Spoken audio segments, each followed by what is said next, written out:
Bonjour la paillette. Bonjour public de la paillette. 1, 2, 1, 2.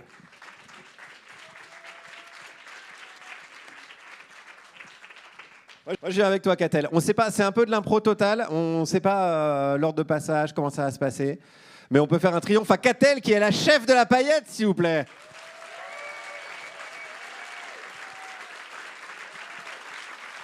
Révérence. Je vais être obligée de rectifier un petit peu. Il n'y a pas vraiment de chef à la paillette. Typiquement ce que dirait un chef. Voilà. Bon. La paillette est une association et donc qui regroupe une équipe salariée qui est formidable. Je le dis d'autant plus que je n'en fais pas partie. Moi, je suis élue au conseil d'administration. Et donc, la paillette, c'est une multitude de gens comme ça, salariés, bénévoles, membres du conseil d'administration, qui réfléchissent ensemble à qu'est-ce qu'on peut faire de ce lieu formidable dans lequel vous êtes aujourd'hui, d'accord, et qui nous a été confié par la ville de Rennes. Voilà, je ne vais pas faire un discours plus grand que ça, mais peut-être que certains d'entre vous sont déjà venus voir des spectacles à la paillette. En général, on vient ici pour voir du théâtre. Et il y a 1 an et demi, 2 ans, on a commencé à réfléchir comment on pourrait faire ensemble, faire se rencontrer les gens différemment que sous le prisme de l'artistique qui nous anime d'habitude.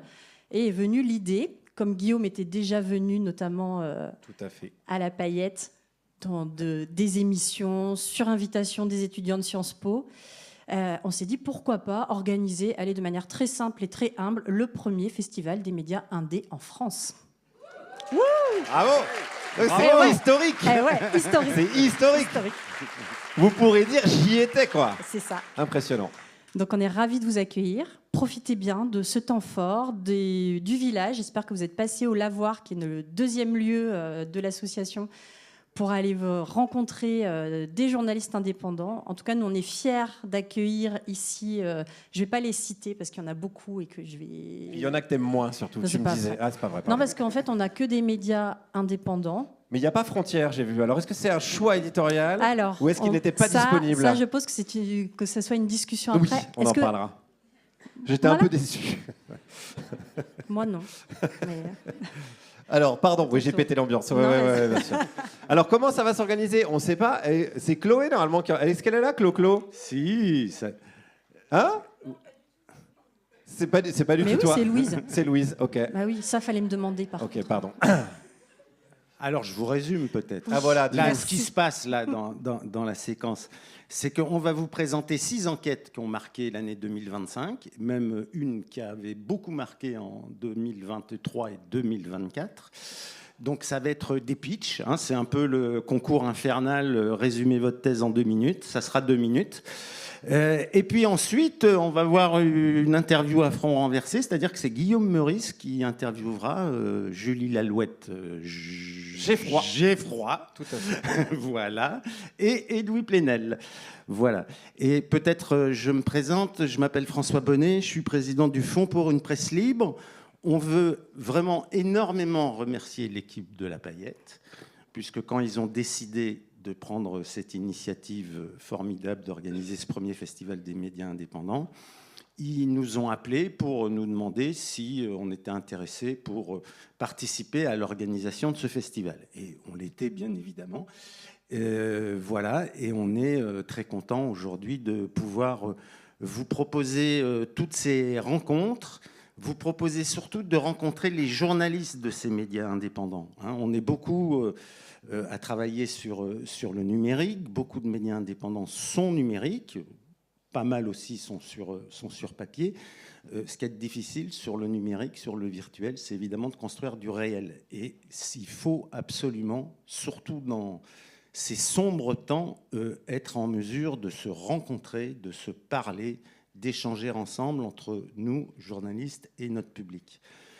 Juste un mot, et ça va être très bref, dire pourquoi le FPL, le Fonds pour une presse libre, soutient, je dirais, par des aides financières et aussi par des actions de plaidoyer auprès des pouvoirs publics, les médias indépendants. C'est parce qu'on les aime, parce qu'ils incarnent tout ce qu'on n'aime pas dans le journalisme. Et on sait qui sont les ennemis du journalisme. Il n'y a pas seulement Vincent Bolloré et l'extrême droite.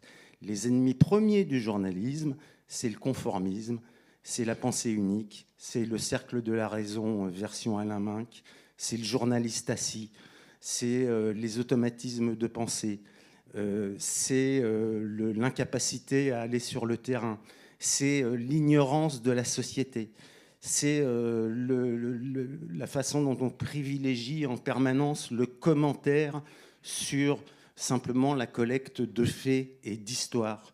C'est toutes ces choses-là qui détruisent la valeur du journalisme. Et finalement, moi, ce premier festival, je le mettrais avec comme... On a un magnifique tuteur en chair et en os, qui est Guillaume Meurice, et on remercie d'être présent ce soir. Il y en a un autre, il a été journaliste et puis il a été aussi le fondateur de l'école de sociologie de Chicago. C'est quelqu'un qui s'appelle John Dewey et qui disait « Un journaliste armé de faits sera toujours plus efficace pour réformer que n'importe quel éditorialiste ou curé en chair. » Chair, C-H-A-I-R-E, vous l'avez compris. Voilà, c'est ce journalisme-là qu'on aime, c'est ces médias indépendants qui nous surprennent, qui explorent les nouveaux terrains d'information, qui innovent dans les formats et qui sont surtout obligés de construire avec acharnement, et je terminais là-dessus. C'est l'école Edoui Plenel, hein, donc c'est pas les mêmes rapports de temps, hein, on est sur une autre échelle. Hein. De construire avec acharnement sa relation avec les publics. Et merci beaucoup d'être là pour pouvoir échanger. Voilà. C'est calme. Merci. Ça va. C'était parfait, c'était parfait.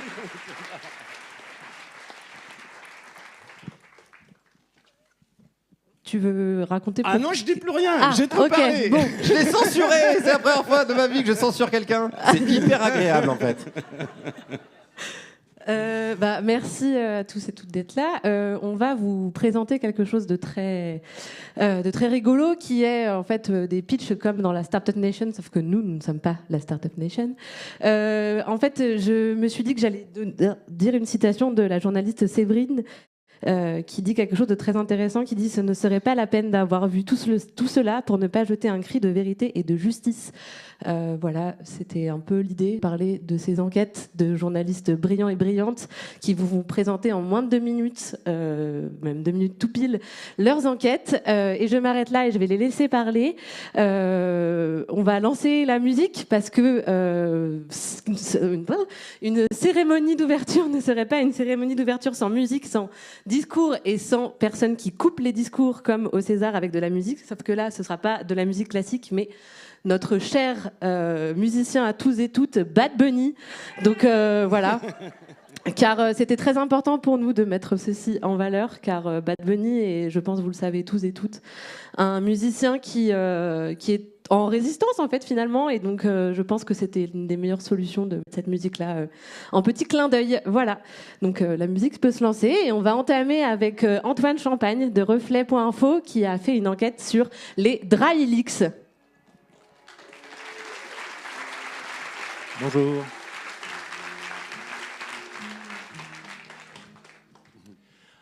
Bonjour à tous, merci d'être là. On m'a demandé de raconter un petit peu un truc sympa et rigolo sur cette enquête des dry leaks. Ça va être difficile, c'est en fait des milliers de 450 000 documents, certains font 1000 pages, qui sont issus en fait de l'entreprise Altis, qui appartient au milliardaire Patrick Drahi. C'est la première fois qu'on pouvait mettre un microscope sur comment ces gens-là fabriquent leur fortune, la font prospérer, et fabriquent aussi leur fortune personnelle, parce qu'il y avait aussi dedans les documents qui concernent ce qu'on appelle un family office, c'est-à-dire l'entreprise qu'il a créée pour ses propres investissements et ceux de sa famille. Donc c'était assez intéressant, c'est des millions de documents, des Excel sans fin, du jargon financier, des montages absolument abracadabrants.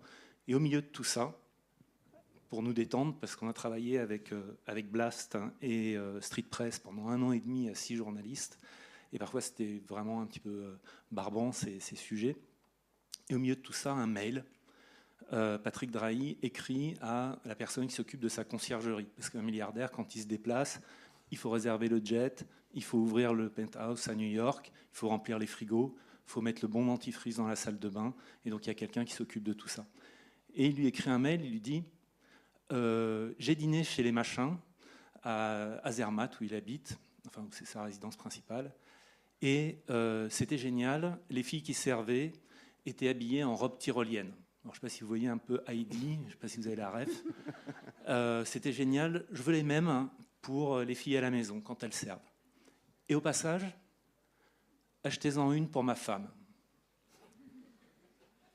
Alors, ça vous fait marrer, ça nous a bien fait marrer aussi, et on a été plongé dans une espèce d'abîme de réflexion sur l'intérêt général. Parce que nous, ce qui nous motive, c'est l'intérêt général. Qu'est-ce qu'on raconte? Qu'est-ce qu'on écrit? Qu'est-ce qu'on n'écrit pas? Et là, évidemment, on s'est dit, tiens, pourquoi? Est-ce qu'on l'écrit? Est-ce qu'on ne l'écrit pas? On ne sait pas. Et voilà. Bravo. Bravo. Mais allez lire les enquêtes et vous verrez si on l'a écrit. Alors, là, j'appelle le 21 sur Elnet. Alors, deuxième très belle enquête publiée par un site qui s'appelle Orient 21. C'est une enquête sur Elnet et Sarah Grira, qui est la rédactrice en chef d'Orient 21, va vous en dire 2 mots. Un peu plus. Un mot par minute, du coup. Bonsoir à toutes et à tous. Merci d'être aussi nombreuses et nombreux. Et merci au FPL et à la Paillette pour l'invitation. Oui, notre enquête s'intitule Elnet au service du business israélien de la guerre. Elnet, pour celles et ceux qui ne connaissent pas, c'est un lobby israélien qui a été fondé en 2007 à Bruxelles et dont la fonction principale en Europe, qui est implantée un peu partout en Europe et aussi auprès de l'OTAN, et dont la fonction principale est de protéger les intérêts d'Israël, mais aussi, et là c'est le point sur lequel on avait fait le focus pendant l'enquête, de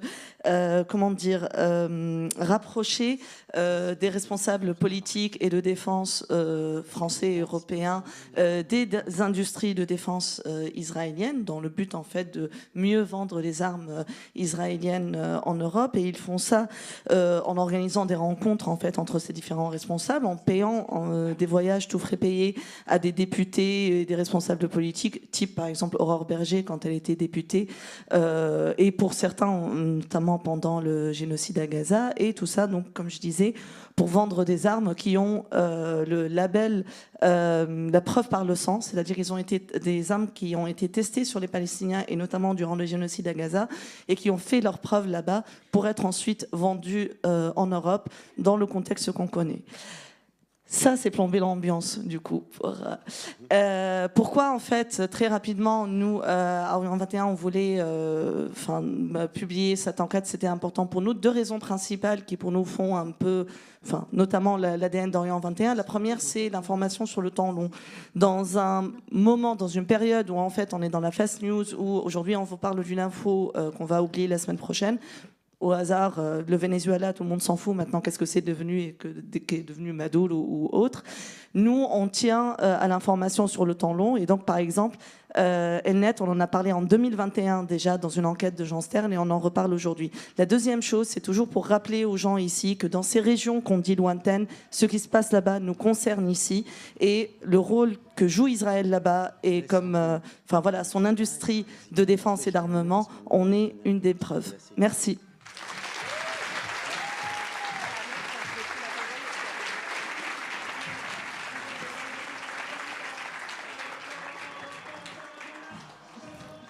Alors, vous l'avez compris, parce qu'on a oublié de donner le titre. Voilà, on est très mauvais journaliste de cette petite séquence.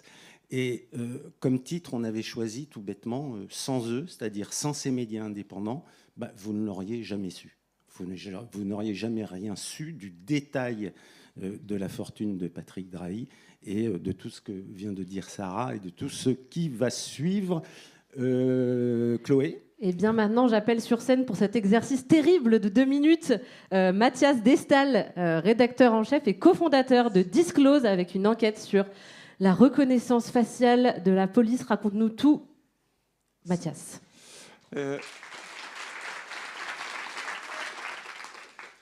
Bonjour à toutes et tous. Merci la Paillette, merci le FPL. Pression sur Bad Bunny. Alors...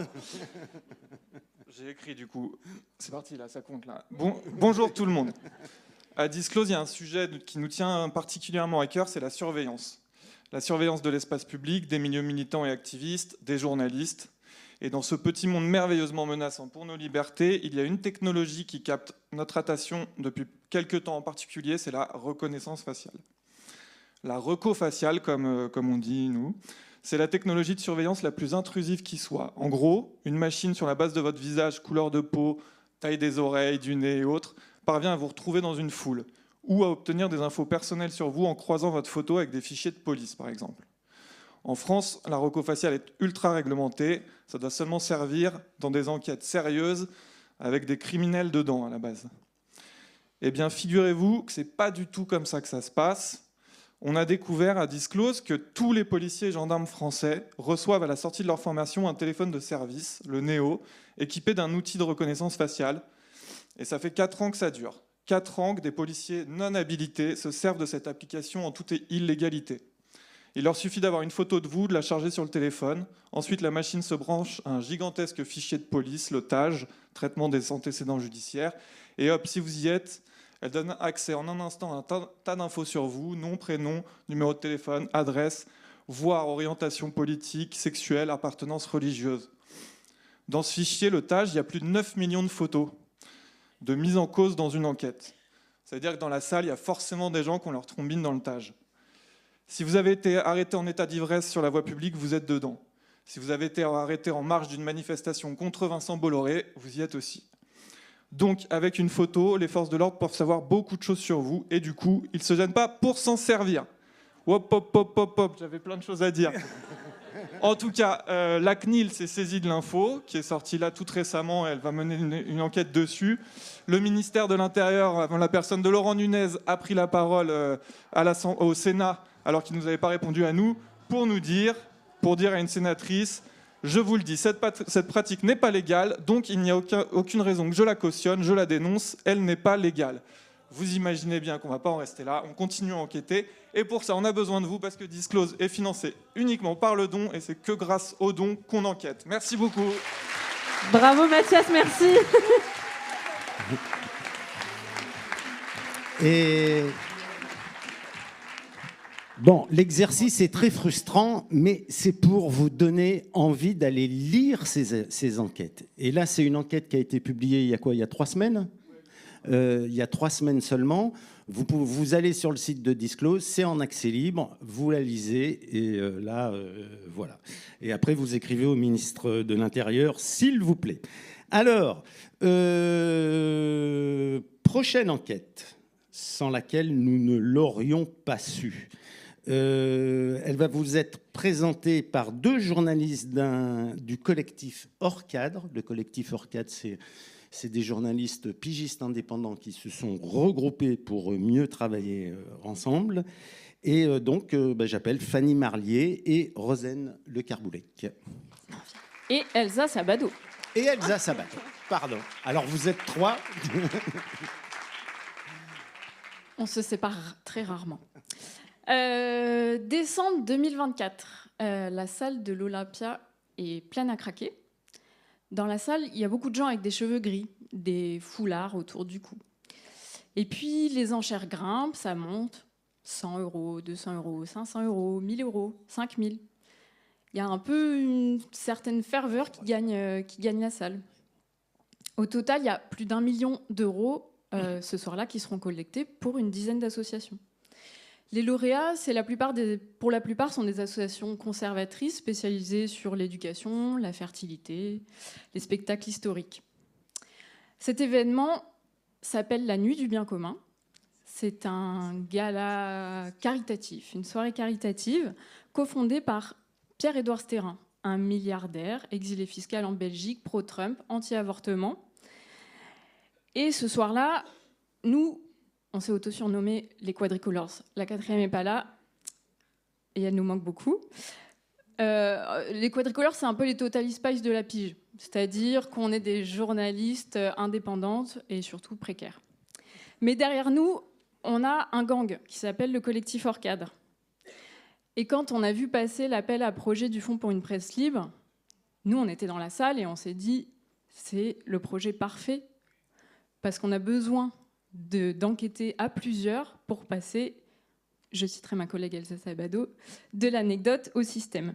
C'est-à-dire qu'on a voulu révéler comment Pierre-Édouard Stérin étend son idéologie réactionnaire au ras du sol en finançant des associations partout en France. Et ces associations, elles captent aussi de l'argent public. Et elles s'implantent notamment dans des lieux complètement désertés par les services publics.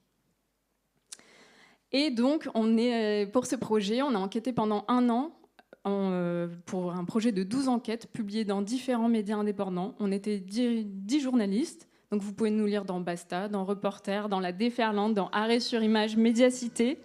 Et on a même créé une carte interactive qui regroupe tout ce projet, si vous voulez aller le voir, qui est publié sur Basta. Et pour en savoir plus, on sera demain à 12h30, je ne sais plus où, mais vous trouvez les infos dans le programme. Voilà. Bravo, merci. On adore les quadricolores, les 4 couleurs primaires. Merci beaucoup. Maintenant, on va laisser la scène à Olivier Petitjean, qui travaille à l'Observatoire des multinationales, qui a récemment révélé que Capgemini, une entreprise française, avait un contrat avec la ICE. Voilà, je te laisse la parole. Ouais, merci. Bonjour à tous et à toutes. Donc, comme le nom l'indique, on travaille sur les grandes entreprises, les pouvoirs économiques, les milliardaires. Et par la force des choses, ces derniers temps, on s'occupe beaucoup, avec le soutien du FPL, des liens entre les milieux économiques, les milliardaires et l'extrême droite, en France, mais aussi aux États-Unis. Donc on suivait ce qui se passait aux États-Unis. Et effectivement, on avait travaillé sur d'autres entreprises qui bénéficiaient des contrats de ICE, donc la milice anti-migrants de Trump, Palantir et autres. Mais on a eu la surprise un peu de découvrir ce contrat avec un gros contrat de plusieurs centaines de millions, avec Capgemini, et pas pour faire n'importe quoi, pour résumer, du travail de chasseurs de primes pour trouver des migrants à renvoyer chez eux. Et donc, ça ne nous arrive pas toujours, mais effectivement, c'est un sujet, parce que vu le contexte à Minneapolis, qui a occupé les médias, ensuite mainstream, non indépendants français, puis internationaux, voilà. Et donc, qui a mené à ce que Capgemini annonce qu'elle va se séparer de cette filiale. C'est pas la solution optimale, mais quand on travaille sur les multinationales, c'est rare qu'on ait vraiment des solutions optimales. Pour rester dans les 2 minutes, je veux juste dire que ce travail, puisqu'on parle de médias indépendants, on n'aurait pas pu le faire sans les médias indépendants américains, qui sont quand même la principale force de résistance à Trump, qui, à force de les lire, nous ont alertés que ça valait le coup de suivre ce qui se passait avec l'ICE, avec les contrats, avec la manne financière qu'il y avait, et qui, contrairement à des médias, et la leçon vaut aussi en France, contrairement à des médias plus non indépendants, plus mainstream, sont moins dans un positionnement, ils sont moins déportés vers la droite par les outrances d'un Trump ou de l'extrême droite en France, et avec cette volonté de toujours paraître équilibré, acceptent de plus en plus voilà, ce qui ne devrait pas être acceptable. Donc je pense qu'un des rôles des médias indépendants aujourd'hui, c'est de rappeler ce qui est inacceptable et aussi de savoir réveiller la force d'indignation qu'il y a chez le public. Et cette affaire Capgemini ICE, ça a montré voilà, le fait que ça ait suscité autant d'indignation, aussi bien dans l'entreprise, dans l'opinion publique, etc., et que ça a eu des effets, ça montre que malgré tout, il y a encore une forte capacité d'indignation à réveiller. Voilà. Merci Olivier. Oh là là, merci beaucoup. Et tout ça en moins de 2 minutes. À peine. Merci Olivier. Alors, dernière présentation d'enquête. On pourrait vous en présenter 25, 30, et ce qu'on comprend à travers toutes ces interventions, c'est que la presse indépendante, c'est de la production d'informations, et des informations qu'on ne trouve pas ailleurs. Donc, dernière présentation, c'est une enquête de reporters sur une très grosse enquête sur les EPR, cette nouvelle génération de réacteurs nucléaires, enquête faite par Scandola Graziani. Et Émilie Massemin. Alors, un sujet d'enquête peut vous tomber dessus au moment où vous vous y attendez le moins. C'est ce qui m'est arrivé le jour où j'ai repris contact avec une vieille copine d'enfance que je n'avais pas revue depuis 15 ans. Donc, on prend un verre, elle me demande ce que je fais dans la vie, je lui dis que je suis journaliste à Reporter. Et là, elle me dit « Mais attends, j'ai un super sujet pour toi ». Alors, je me dis « Oh là là ». Elle m'explique qu'elle a rencontré quelqu'un sur Tinder. Ah là, je me dis « Chouette ». Et que ce quelqu'un bosse sur le chantier des réacteurs nucléaires EPR2 à Penly, donc c'est en Normandie. Et qu'il a constaté des irrégularités sur le béton qui est utilisé pour construire les réacteurs. Rien que ça. Donc j'arrive dans le bureau du directeur de la rédaction, je lui présente le sujet, il est évidemment hyper enthousiaste, et il me demande « Mais attends, c'est qui ta source là ?» Donc j'avoue, j'ai quand même hésité 5 secondes avant de lui dire que c'était le match Tinder de ma copine. Mais je lui ai quand même dit. Donc silence, haussement de sourcils, regard incrédule. Je sais pas si c'est parce que juste ils connaissaient pas Tinder.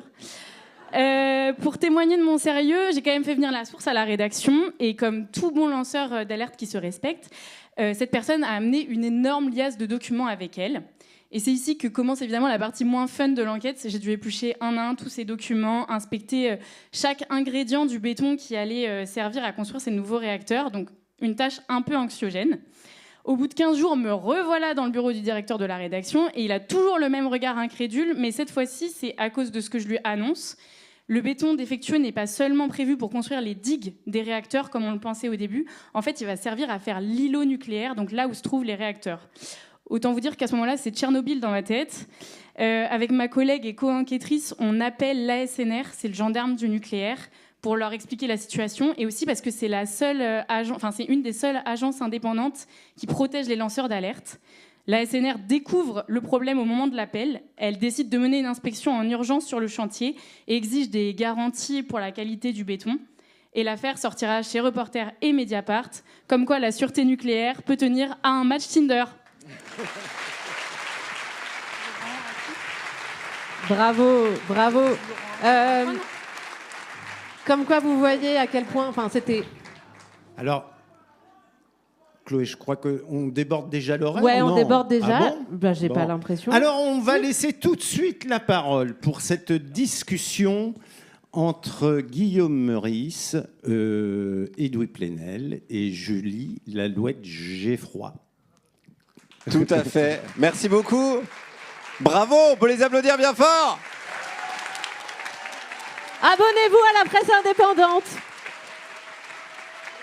Vous mettez là ? Allez, vas-y. Alors, on va regarder le timing. On a 1 heure. Et j'aimerais bien laisser aussi un peu de temps pour les questions de la salle, parce que peut-être vous allez avoir des questions pendant toute cette discussion sur les médias indépendants. J'ai une première question qui est toute con, comme beaucoup de mes questions. C'est quoi un média indépendant par rapport à un média pas indépendant ? C'est quoi votre définition ? Julie, on va commencer par toi. Un média indépendant, c'est un média qui est indépendant de formes de pression, qui est libre de ses choix, de sujets et de la manière dont il va les traiter. Donc c'est une indépendance qui est financière et éditoriale. Ok. Est-ce que tu peux... Tiens, j'en profite pour présenter ton média, Spland. Ouais. Parce que déjà, petite galère à dire, parce que tout le monde doit dire Splan, comme des gros débiles, alors que non, Spland. Qui connaît Spland dans la salle pour faire un petit... Ouais, quand même pas mal de la Bretagne. Quasiment tout le monde. Ouais. Alors pour ceux qui ne connaissent pas, tu peux on vous présente comme les Mediapart de Bretagne. C'est pour ça que c'est intéressant de te confronter à Edoui. Alors déjà, à savoir, c'est que vous pouvez le dire en français ou en breton. Donc en breton, c'est Spland, comme le Kunyaman, par exemple, ou Splan en français. On ne dit pas Kunyaman ? Aïe, aïe, aïe, aïe, aïe. Cancel Meurice, allez, c'est parti. C'est ça. Vous pouvez faire les deux en français, ou en breton. On est un média qui s'est créé en 2020 et on a sorti notre première enquête en 2021. On s'est créé en fait d'un double mouvement. D'abord un mouvement de défense de nos concerts Inès Léraud et Morgane Large, qui ont subi des pressions importantes, en particulier sur leur travail sur l'agroalimentaire en Bretagne et sur les algues vertes. Inès Léraud est très connue pour ce travail-là. Et une fois qu'il y a eu ce mouvement un peu de défense et de solidarité vis-à-vis de nos consoeurs, en fait, on s'est retrouvés, on était plein de journalistes autour de la table, on s'est dit, qu'est-ce qu'on va faire ? On s'est dit, on est là, on va contre-attaquer et créer un média justement qui nous ressemble et qui fait qu'on peut avoir tout l'espace médiatique qui nous intéresse. C'est-à-dire le temps et de pouvoir choisir des sujets et les approfondir jusqu'au bout, et on publie quand on est prêt. Et pas parce qu'il faut publier forcément le mercredi à 8h par exemple. Edoui, je ne vais pas te demander de présenter Mediapart. Le média préféré de Nicolas Sarkozy. Tu dois ta fortune à Nicolas Sarkozy, c'est ça qui est incroyable quand même. La nouvelle pergola, c'est grâce à Nicolas Sarkozy. Non, je voulais te demander ta définition à toi d'un média indépendant. Non mais bonjour à toutes et tous, tu as dit l'essentiel. C'est un média qui n'a aucun fil à la patte et qui ne rend des comptes qu'à son public. Ok, en plus je t'avais annoncé en disant Edoui il parle beaucoup et tout là. Alors je reviens sur Julie. Est-ce que tu as déjà bossé dans un média pas indépendant du coup ? Quelle est ton expérience toi de journaliste ? Mais moi, j'ai été journaliste pigiste pendant une bonne dizaine d'années. Ouais. Donc, j'ai travaillé pour pas mal de médias. J'ai travaillé à Radio France pendant un bon petit moment. Ah oui. Ouais, tout à fait. Ouais. Voilà. Je connais pas, mais J'ai entendu parler. Non. on est libre, Ouais. en tout cas à Radio France. Voilà. Donc j'ai travaillé à Radio France essentiellement dans les France Bleu où j'ai beaucoup couvert Notre-Dame-des-Landes par exemple. Et après j'ai travaillé pour la presse professionnelle par exemple pour Culture Marine qui est le magazine des ostréiculteurs. Ah oui. Ouais, je travaille aussi pour le magazine Julie pour les jeunes filles et collégiennes, un magazine que j'aime beaucoup, donc spectre large, et aussi par exemple pour Reporter. Et dans cette expérience-là, est-ce que tu as eu à un moment donné vent d'une enquête qui n'a pas pu sortir parce que justement médias pas indépendants, on va se fâcher soit avec l'actionnaire, soit on va se fâcher avec les annonceurs ou ce genre de choses? Généralement c'est un peu plus subtil, c'est une manière de traiter le sujet où on se dit on va peut-être pas le faire parce qu'on est en partenariat avec un événement, parce qu'il y a un annonceur. Il y a beaucoup de choses qui relèvent de l'autocensure, on s'autorise pas à y aller, on s'autorise pas à aller jusqu'au bout, aller un peu plus loin. C'est effectivement ce qui était dit un petit peu en introduction. Il faut pouvoir aller. La presse indépendante va là où on n'a pas envie qu'elle aille, quoi. Donc effectivement, c'est des choses qui peuvent arriver. Ouais. Edoui, je vais pas refaire ta carrière dans les médias un peu plus mainstream, comme on dit. En tout cas, pas indépendant pour le coup. Est-ce que toi, tu as déjà été confronté, j'imagine que oui, à des enquêtes qui ne sont pas sorties parce que soit autocensure, soit pression extérieure? Non, je rectifie, anachronisme. La création de Mediapart par 3 journalistes, François Bonnet, Laurent Mauduit, qui vit à Morlaix, et moi-même, est issue de 2 défaites de médias indépendants. La particularité du Monde et de Libération, jusqu'à leur crise, celle du Monde en 2003-2005 et celle de Libération à partir de 2006, c'était qu'ils ne dépendaient que de leurs salariés, qui les contrôlaient.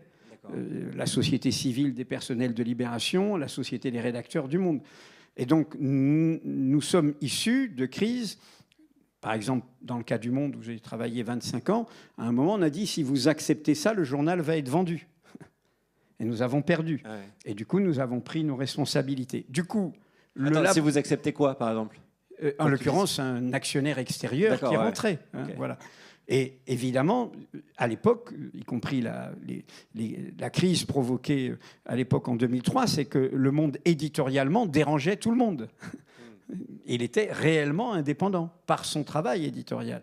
Donc, quand nous créons Mediapart, il y a de ça 18 ans, et ça a entraîné tout ce que vous avez entendu là est formidable, c'est-à-dire une dynamique collective, c'était l'idée de dire on va profiter de la révolution numérique, des opportunités qu'elle propose, pour faire, et personne n'y croyait, il faut le dire franchement, au début. Même Alain Minc avait dit cette fameuse phrase. Même pas, on s'en fout, celui-là, c'est une boussole qui indique le sud. Donc on avait fait, quand il a dit ça, il a dit, il s'est toujours trompé, abonnez-vous. Donc ça a très bien marché, ça a été notre première vidéo. Non, mais première vidéo commerciale, j'allais dire. Mais on a voulu profiter de la révolution digitale pour défendre le meilleur de la tradition du métier, en se disant, avec ça, on va faire le pari. Tout le monde croyait que l'information serait gratuite sur Internet. Nous, on a dit au contraire, ça détruit sa valeur. C'est une logique d'audience, c'est une logique du buzz, c'est une logique de l'opinion et pas de l'information. On va s'adresser au public, on va faire le pari que le public est prêt à contribuer, soit par l'abonnement depuis, soit par la donation et d'autres modes, le financement participatif, pour la valeur de l'information. Et on va faire ce laboratoire. Mais ce laboratoire, historiquement, et c'est trop peu raconté, ça fait 20 ans maintenant, ça fait 2 décennies quand même, mais est issu de la prise de conscience que nous avons à partir de batailles perdues. Mais quelles étaient ces batailles perdues? C'est des enquêtes qui n'ont pas pu sortir? Non, c'est sur l'indépendance économique. Ah, c'est dès que le loup est rentré dans la bergerie. Oui, bien sûr. Ouais. Le capital, tant que tu as... C'est-à-dire le paysage médiatique que vous connaissez, où moins d'une dizaine d'oligarques contrôlent l'ensemble des médias privés en France, attention à ne pas se focaliser que sur Bolloré, qui a tombé le masque idéologique. On l'adore quand même. Oui, on l'adore quand même. Mais derrière, si tu veux, quel est le problème? C'est qu'ils te laisseront, c'est ce qu'on appelle ça, c'est une vieille formule, la presse d'industrie, La garantie d'indépendance d'un média, c'est que le public le soutient, hein, c'est qu'il soit là au rendez-vous.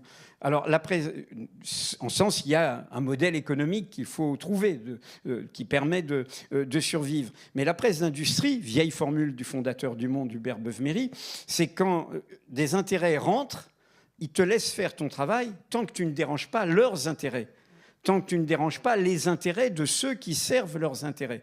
Et c'est le paysage que vous avez aujourd'hui. Et tout ce qui a été présenté dans les pitchs tout à l'heure, si réfléchissez sur les 2 dernières décennies, et ça va bien au-delà de Sarkozy, sur le nombre d'informations d'intérêt public, d'informations utiles pour comprendre, de journalisme d'impact, de journalisme que la société peut utiliser, que vous n'auriez pas su si cette presse-là n'existait pas.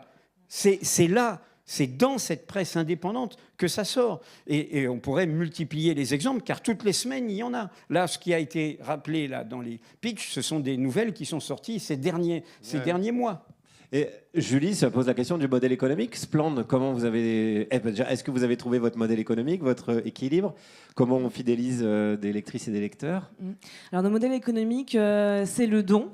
En fait, notre média parrain, qui...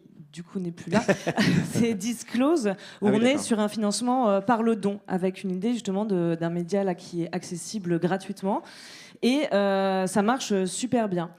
Pour se donner un ordre de grandeur, en campagne de dons de fin d'année, en 2024, on avait récolté 74 000 €. Campagne de dons 2025, 150 000 €. Donc là, aujourd'hui, à Splend, on est 5 salariés, 4 équivalents temps plein, et on a 2 recrutements en ce moment. Donc autant dire que c'est génial, parce que là, on a du financement, on a de la force de frappe, on peut recruter, faire de plus en plus d'enquêtes et avoir de plus en plus d'impact. C'est plutôt, moi je pensais que tu allais dire l'inverse, mais ça rend plutôt optimiste alors, sur la suite des événements. C'est-à-dire qu'il y a un vrai public pour ça, il y a de plus en plus de personnes qui prennent conscience de la situation. Vous êtes optimiste? Toi, tu es optimiste, Julie? Oui, je suis assez optimiste, et d'autant plus que c'est vrai que moi, ce qui m'a étonnée, c'est que Splend, on a un média bilingue qui publie en français et en breton, et on est né dans la traînée d'une pétition qui a été publiée en juin 2020, en soutien justement, en réaction à ce qui s'est passé pour Inès Leroux et Morgane Large. Il y a eu une pétition pour défendre la liberté d'informer sur l'agroalimentaire en Bretagne. Quand même précis. On a récolté des centaines de milliers de signatures et on s'est dit, ah ouais, en fait, il y a un sujet, il y a un besoin. Et de fait, on est lu, on reçoit des dons. Donc oui, moi je suis très très optimiste sur le soutien et le lecteur et le lectorat. Et optimiste, je pense qu'on a énormément de sujets devant nous, rien que sur la région. Est-ce que, alors c'est une question qu'on a envie de savoir, les coulisses un peu, est-ce que vous subissez des pressions? Tu as parlé du lobby de l'agroalimentaire, spécialement en Bretagne. Il est un tout petit peu puissant, on sait ce qui est arrivé à Inès, à sa voiture, etc. etc. Est-ce que toi, en tant que journaliste, tu subis des pressions, et si oui, sous quelle forme? Alors les pressions, elles sont très très vastes. On a un répertoire qui peut être très vaste. Effectivement, il y a des pressions comme Morgane Large, où on lui a déboulonné ses roues de voiture. Ah oui, c'était Morgane, ouais. Je pensais que c'était Inès. Ouais. Donc là, on est sur une tentative d'homicide, parce que quand elle s'enlève, la roue s'en va et la voiture finit dans un mur. Donc c'est très très dangereux. C'est pas comme un pneu crevé, où là, c'est un peu chiant, quoi.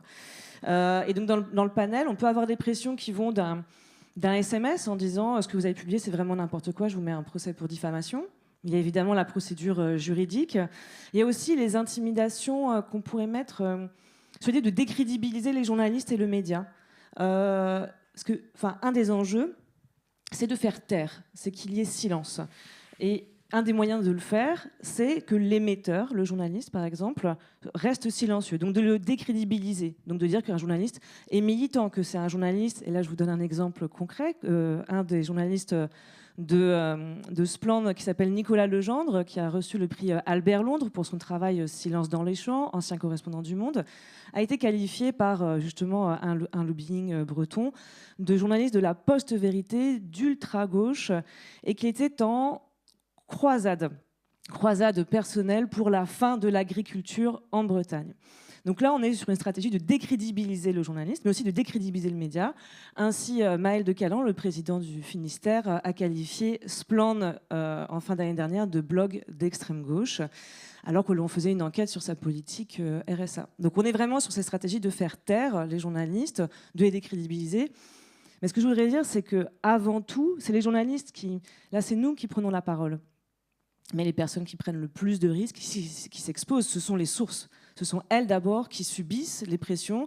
Et le premier enjeu, c'est que ce soit elles, que nous, le journaliste, on puisse poser le cadre pour qu'elles puissent s'exprimer, qu'on puisse les sécuriser et que les informations puissent sortir, puissent être dites. Donc oui, des pressions, clairement, il y en a et elles s'expriment sur tout un panel vaste et varié. Edoui, j'ai envie de te poser la même question. Puis après, je rebondirai aussi sur le côté journaliste militant. Militant, c'est devenu un petit peu un gros mot aujourd'hui. Mais sur les pressions que Mediapart subit, alors on en voit passer quelques-unes, hein, les perquisitions, notamment ce genre de choses.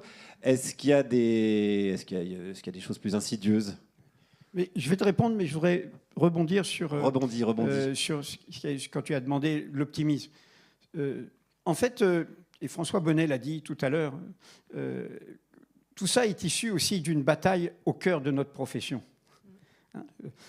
Le point de départ, c'est l'idée qu'on doit reconquérir nous-mêmes la confiance du public. Elle n'est pas donnée. Il faut que le journalisme montre qu'il est utile.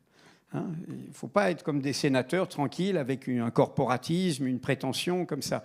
Et donc, ce journalisme d'utilité publique, ce journalisme d'impact, ce journalisme qui rassemble et qui, du coup, donne confiance. Je te prends 3 exemples dans l'histoire de Mediapart. Tu cites évidemment Sarkozy, ça met en branle la justice, et l'ensemble des affaires Sarkozy, c'est pratiquement à chaque fois Mediapart, hein, l'ensemble de ces affaires judiciaires. C'est un acharnement. C'est un acharnement d'une officine et d'un torchon, comme il dit. Mais qu'est-ce que ça met? Ça met en branle la justice elle-même sur la haute corruption, hein, parce que c'est bien de ça dont il s'agit au cœur de notre République. Mais je vais te donner 2 autres exemples. Qu'est-ce que fait l'affaire Cahuzac? Elle produit le parquet national financier. Après 4 mois de déni politique et de déni médiatique où Mediapart est seul sur le ministre du Budget qui est lui-même un fraudeur fiscal. Puis je vais prendre un 3e exemple qui concerne tous nos milieux, car tout ça est transcourant, j'allais dire, qui est les révélations où Mediapart a été pionnier, et beaucoup d'autres ont suivi ou font pareil, qui est évidemment sur les violences sexistes et sexuelles et sur MeToo. Hein, ça commence avec Denis Baupin, ça poursuit avec le témoignage d'Adèle Haenel, et depuis, il y a Gérard Depardieu, il y a Patrick Poivre d'Arvor, il y a Patrick Bruel, pour prendre le... Qu'est-ce que ça fait? Ça fait un bouleversement dans la société, sur une profonde révolution, une profonde prise de conscience, et un bouleversement dans la justice. Car contrairement à ce qu'on entend, ce n'était pas la parole qu'il fallait libérer, c'était l'écoute qui n'était pas au rendez-vous. Donc, en termes d'optimisme, ça veut dire, tiens, il y a des journalistes qui luttent, qui prennent leurs risques, qui l'assument, et du coup, ça nous donne confiance. Et c'est pour ça qu'il y a ce que tu citais sur Splendid, et on pourrait donner d'autres, et évidemment la rentabilité structurelle de Mediapart, elle renvoie à cela. Hein, c'est-à-dire qu'il faut se secouer un peu. Hein, mais justement, sur le côté journaliste qui lutte, alors on va rebondir sur la mais question. Je réponds quand même à ta question sur les menaces, quand même, tu m'as dit. Mais non, attends, on reviendra aux menaces après, mais rebondissons sur le côté journaliste qui lutte. Puisque tu voulais dire l'engagement, le militantisme. Ouais, vous êtes souvent taxé, voilà. La réponse est dans la question. Mais moi, c'est moins problématique de journalistes militants. Ce que ça veut dire, c'est que vous n'êtes pas neutre. En gros, vous roulez pour un parti politique ou en tout cas une mouvance politique. C'est ça le soupçon qui pèse sur vous. Est-ce que c'est vrai? Je pose la question au trotskiste Edoui Plenel. Merde, j'ai donné la réponse. Non, mais plus sérieusement. Mais en fait, on a expliqué ça en long et en large. On a même fait des bouquins. Ça fait un demi-siècle, depuis janvier, que je fais ce métier. Moi, j'ai mon âge, j'ai 73 ans, je suis de mon histoire générationnelle, les années 60-70, mais j'ai fait de ce métier un engagement. Je l'assume totalement. C'est un engagement démocratique. Je pense qu'il y a un droit premier, qui est un droit fondamental, qui est le droit de savoir. Pour conquérir des droits, pour inventer des droits, pour défendre des droits, il ne faut pas être aveugle. Oui, mais est-ce que c'est compatible ou incompatible avec une certaine ligne éditoriale? Non, c'est compatible avec le fait que ta ligne éditoriale, c'est l'intérêt du public. Et je vais aller jusqu'au bout. Ça veut dire que l'indépendance, elle a un prix. Ouais. Ça veut dire que, et je dis ça y compris au public, vous applaudissez toutes nos révélations, mais attention, nos révélations ne doivent pas être seulement celles qui vont dans le sens de vos opinions. La bataille, elle est aussi contre un monde qui nous menace, où l'opinion va étouffer les informations. Ce n'est pas un monde commun, celui où c'est mon opinion contre la tienne, ma conviction contre la tienne, mon identité, ma communauté, mon préjugé, etc. Pour qu'il y ait un monde commun, il faut qu'il y ait un certain rapport au réel. Le monde de Trump, de Orban, de Poutine, de Netanyahou et de tant d'autres, c'est celui où il n'y a plus de vérité. Il n'y a plus de rapport. Alors, attends, Donc, je suis d'accord. J'ai conscience que c'est pas un débat, mais j'ai quand même. Je termine ta phrase. Ça veut dire que tu dois. L'engagement est aussi quelque chose qui t'oblige. L'indépendance t'oblige. Et donc, elle amène aussi à publier des informations qui peuvent déranger ton public. C'est là où tu as rendez-vous avec ton indépendance. Oui, mais imaginons, je pose la question du coup à vous deux, parce que vous avez un impact aussi sur le réel, et c'est ce que vous cherchez à faire, donc jusqu'ici tout va bien. Imaginons qu'entre les 2 tours, Splan ou Mediapart découvre quelque chose sur, allez on va dire, Philippe Poutou, pour faire de la politique fiction, qui est à 52% d'intention de vote, qui s'apprête à être président de la République, et une semaine avant, vous découvrez un truc sur Philippe Poutou. Est-ce qu'il n'y a pas une question déontologique de, bah merde, est-ce qu'on le publie malgré tout ? Sachant que avant ou après, ouais, sachant que ça va avoir un impact sur le réel. Il y a quand même une question, c'est la vieille question philosophique entre le conséquentialisme et la déontologie. Ben, vous allez me dire que vous le publiez quand même. Tu as la réponse à ta question. Mais il y aura quand même un débat dans les rédacs, oui ou non? Mais tu as la réponse à ta question. Tu la connais. Tu as un cas d'école mais quand même. J'aime bien poser les questions. Non, mais tu as un cas d'école. Moi? Oui, il y a un cas d'école. Ben, le document libyen. Oui, mais sur Sarkozy. Oui, mais tu as bien compris ma question. C'est plus. C'est là où tu as rendez-vous avec toi-même. C'est-à-dire. Attends, Edoui, qu'est-ce qui se passe? Tu as rendez-vous avec toi-même. Écoute, je suis désolé, mon vieux. Mais tu as un document. On a ce document libyen. On arrive à le vérifier, à le recouper. On est entre les 2 tours de la présidentielle de 2012. Là, tu vas cartonner et Sarkozy. Attends, c'est là où je te dis. Là, oui, tu le publies. Je te dis. Mais si c'est Philippe Poutou qui a un document libyen. C'est exactement ce que j'étais en train de t'expliquer. Et il ne suffit pas de croire que l'on pense politiquement juste pour informer vrai. Et donc, c'est un slogan. Non, c'est une pratique. C'est une pratique. Si j'ai un document d'intérêt public qui révèle que Philippe Poutou est financé par Orban, par Kadhafi, etc., j'attends pas l'après-second tour, je le publie entre les 2 tours. Même si du coup, ça fait élire Bardella. Ma ligne, c'est le service du public. Ok. Excusez-moi de poser des questions. Non, mais je te réponds. Julie, est-ce que tu ferais la même réponse? Je t'ai répondu aussi non, dans un parce que tu fais une réponse en disant regarde, on l'a fait sur Sarkozy. Oui. C'est là. Me prends pas non plus pour un gros débilos. Non, mais je te prends pour quelqu'un qui considère que le bon journal, c'est celui qui va dans ton sens politique. Non, mais il y a quand même une ligne éditoriale. Bon, si c'est Poutou, c'est pas bon. Ah bah moi personnellement, oui, je le sentirais si pas. D'intérêt public. Je suis pas journaliste. Mais si tu as la révélation que Poutou ou un autre, alors c'est pas le cas de Poutou, oublions Poutou parce que nous savons que c'est pas le cas. C'est pour ça que je prends un exemple. Oui, mais si tu as tu le fais. Tu vas pas commencer. Enfin, tu vas la patrie du socialisme. Il n'y a pas eu les procès de Moscou. Il n'y a pas eu les camps soviétiques. Il faut mentir pour la cause. Ah ouais, mais tu te poses forcément la question de attention, il faut pas désespérer Billancourt. Les chagrins du socialisme réel pendant un siècle. Tu veux remettre ça? Ne m'accusez pas comme ça, Edoui Plenel. Ce ne sont pas des méthodes. Mais enfin, vous voulez que Bardella soit élu contre Philippe Poutou, quoi? Julie, est-ce que tu ferais la même réponse? Et pour élargir un peu la question, est-ce qu'il y a des débats là-dessus au sein de la rédac? Alors oui, je ferais exactement la même réponse. Mais en fait, c'est très important. Et tu l'as dit tout à l'heure, on est d'abord au service de l'intérêt général et du public. Et en fait, si au nom de notre intérêt, notre conviction personnelle ou politique, on se dit là, vraiment, ça m'arrange pas, je le raconte pas, et bien la prochaine fois qu'on publiera un article, une enquête, dans quelle mesure on sera crédible ce coup-ci? Ah, ce coup-ci, ma déontologie, je m'en sers. Ah, bah là, je le fais pas. Ça marche pas. Il faut qu'on tienne notre ligne tout le temps et en permanence. Et en tant que journaliste, notre ligne, en fait, c'est... Enfin, comment dire? Il y a un peu 3 blocs, moi, je trouve. Avec les réseaux sociaux, on est très sur un registre de l'émotion. Action, réaction, ah, c'est horrible, j'aime pas, etc. Et je relaie et j'insulte les gens. On a un peu un bloc, il y a les faits. Et à partir de ces faits-là, on construit notre opinion, notre analyse. Et là, en fait, nous, notre boulot, c'est la question des faits. Et après, les gens vont construire leur analyse, leur opinion.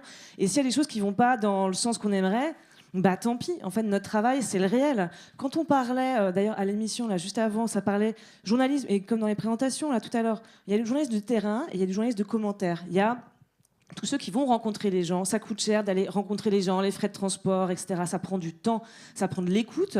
Et puis après, il y a les gens en plateau juste qui commentent et qui se mettent jamais les pieds sur le terrain. Mais en fait, pour pouvoir construire une analyse, il faut que ce soit basé sur des faits. Sinon, on est sur du vent.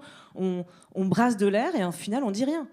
Donc non, il faut vraiment être sur les faits. Et le boulot des journalistes, ce sont les faits, c'est solide, c'est documenté, on publie quand on est prêt. Et après, les commentateurs, les analyses, etc. feront leur boulot. Mais chacun sa partition. Mais du coup, est-ce que ça dépolitise pas? C'est l'inverse. Ah, c'est l'inverse, dit Edoui Plenel. Oui, c'est l'inverse. Mais je te rappelle encore une fois qu'on n'est pas au service de telle ou telle formation politique, de tel ou tel courant politique. Attends, tu veux me dire qu'à Mediapart, il n'y a pas de ligne éditoriale? Celle que je viens de dire, l'engagement au service du droit de savoir. Un engagement radicalement démocratique. La démocratie, ça ne se ramène pas à l'élection, au vote. Ça ne se ramène pas à la représentation, etc. La démocratie, c'est une presse libre, une justice indépendante. Une justice indépendante, parfois, elle va emmerder le parti que tu aimes. Oui. Parce qu'il a fait des conneries, parce que sa trésorerie... J'ai vécu ça pendant 14 ans. Ça s'appelle la présidence de François Mitterrand. À l'époque, il n'y avait pas tous les réseaux sociaux. Le monde soutient la candidature de François Mitterrand en 81. On pense qu'il va enfin démocratiser et mettre fin au coup d'État permanent. Il fait l'inverse. Moi, je suis tout jeune journaliste. Si la presse, avant l'élection de Mitterrand, le Canard enchaîné, Le Monde, révélait des manquements à la probité, pour être poli, de la droite. Puis on voit que la gauche fait pareil. La cellule de l'Élysée, un cabinet noir à l'Élysée, des écoutes clandestines, des surveillances avec des gendarmes, etc. Tout ça. Et une manip sur les Irlandais de Vincennes. Je ne sais pas si vous connaissez cette histoire en plus. L'un d'eux s'est installé en Bretagne, etc. Enfin, bon, bref, des choses, mais énormes, énormes. Bon, je révèle ça. Et puis on continue, Greenpeace, un attentat décidé contre le mouvement écologiste. En 85, vous avez sur les réseaux sociaux aujourd'hui des imbéciles bas du front, parce que quand on dérange de partout. Je suis à la CIA, je ne sais pas si tu t'en es aperçu. Oui, j'ai vu ça. Je suis à la CIA. Ouais. Mais d'où ça vient? C'est que quand ils ont eu la main dans le pot de confiture, parce que du coup, ces généraux, des préfets, des officiers policiers ont dû aller au tribunal. Ils ont été condamnés. Mitterrand n'était plus là, donc il a été jugé, je dirais, post-mortem. Bon, pour se défendre contre moi, ils ont dit c'était normal, il était à la CIA. Tu sais, comme on faisait sous l'Union soviétique, on disait t'es un hitléro-trotskiste, etc. Non, mais c'est pour te dire, nous sommes issus de ça.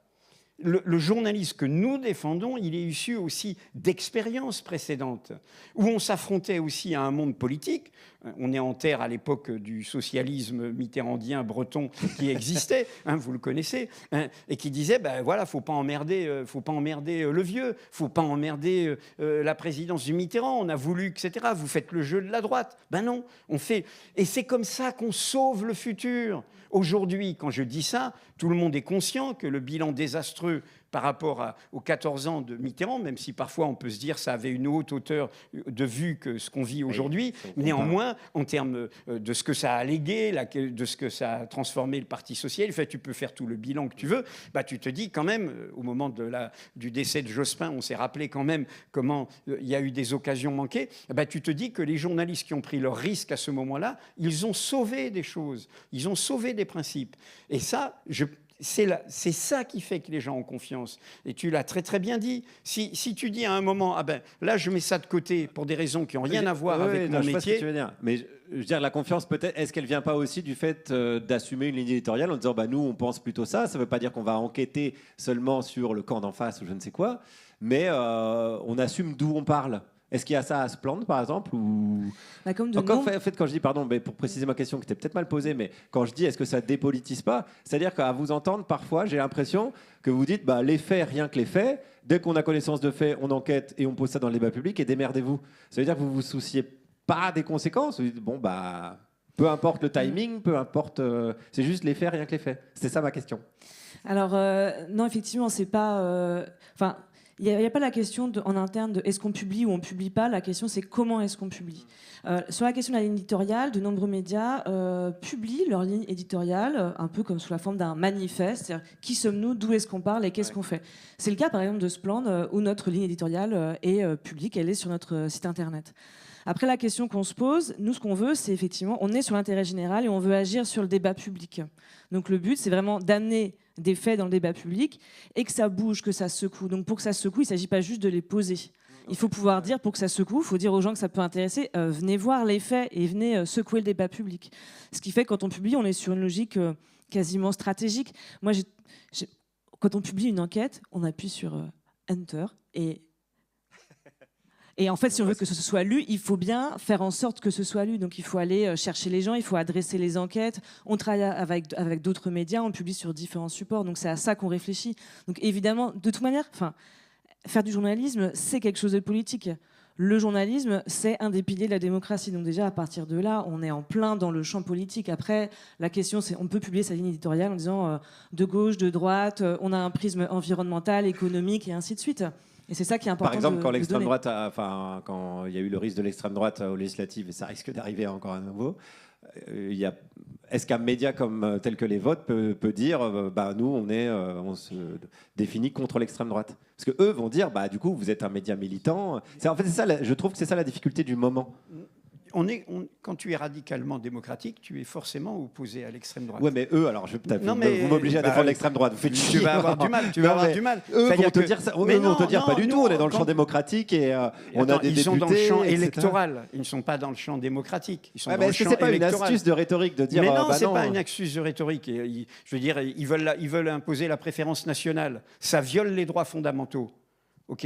Eux vont te dire, oui, mais si le peuple français décide de son destin avec son destin, il le veut comme tel. Mais tu peux relativiser ces questions de principes et de droits fondamentaux. C'est pour ça que tes questions, quand vous dites rien que les faits, ils ont un sens, ils sont construits. D'abord, nous, on doit recouper, construire. La réalité, c'est pas une vérité avec un grand V, c'est comme un puzzle.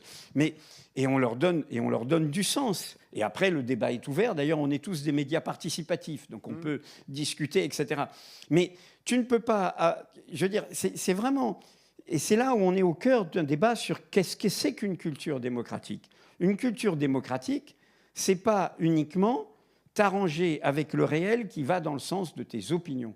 Le savoir, la connaissance, et notre métier, c'est d'apporter des connaissances, c'est-à-dire des connaissances sur le réel, et Dieu sait s'il est compliqué et tout, eh bien, le savoir et la connaissance, c'est émancipateur.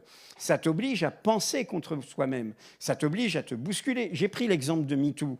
Nombre de milieux politiques, idéologiques, sociaux et de professions sont bousculés par MeToo. Ça t'oblige à penser sur la longue durée de prédation non consciente, j'allais dire, du genre auquel toi et moi, on appartient. Ça bouscule, ça fait réfléchir.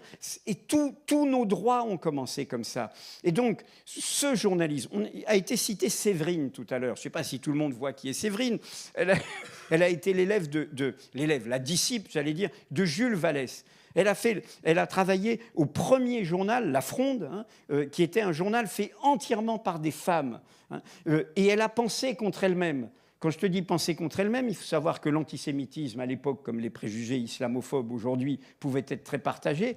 Ce sont des gens qui ont bougé. À un moment, elle a été un peu fascinée par Boulanger, le boulangisme, grande gueule et tout. Et puis, elle a bougé. Et quand elle est morte, il y avait des milliers de personnes pour elle. Donc, c'est une figure indépendante. Et ça, vraiment, tu sais, c'est vraiment l'histoire de notre métier.